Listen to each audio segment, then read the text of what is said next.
咱来看这印度甲巴基斯坦即马冲突是愈来愈严重啊！印度的军方呢表示讲，最近这2天巴基斯坦是有出动超过300架的无人机来反因的领空，就是为着要来攻击军事设施，甚至呢，佮利用民航的飞行机来做盾牌。也毋过，巴基斯坦是否认这个讲法，伊指控印度射77架攻击无人机，而且全部拢互巴基斯坦甲弹落来。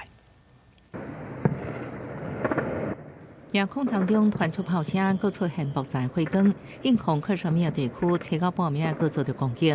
印度军方表示，最近2日巴基斯坦出动超过300台无人机，真侪摆侵犯印度领空，是要攻击军事设施，为民将厝爆炸弹砸出几个大坑。印度军方阁指控巴基斯坦测试甚至无关领空，却在当日暗时发动一波攻击，根本是无负责任的行为。 Pakistan is using civil airliners as a shield, knowing fully well that its attack on India would elicit a swift air defense response. This is not safe for the unsuspecting civil airliners, including the international flights which were flying near IB between India and Pakistan.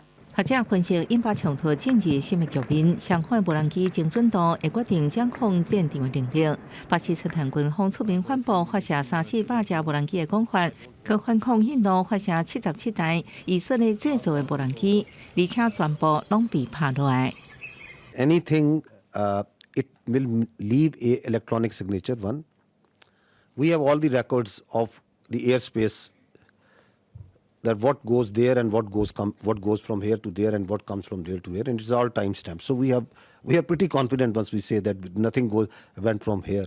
印度甲即马无证实巴基斯坦讲拍落来5架印度战机的讲法，暗过路透社报道指出，一美国官员透露，巴基斯坦用中国籍监察战机拍落至少2架印度的战机，其中1架是法国籍平风战斗机。公司新闻陈伟简报道。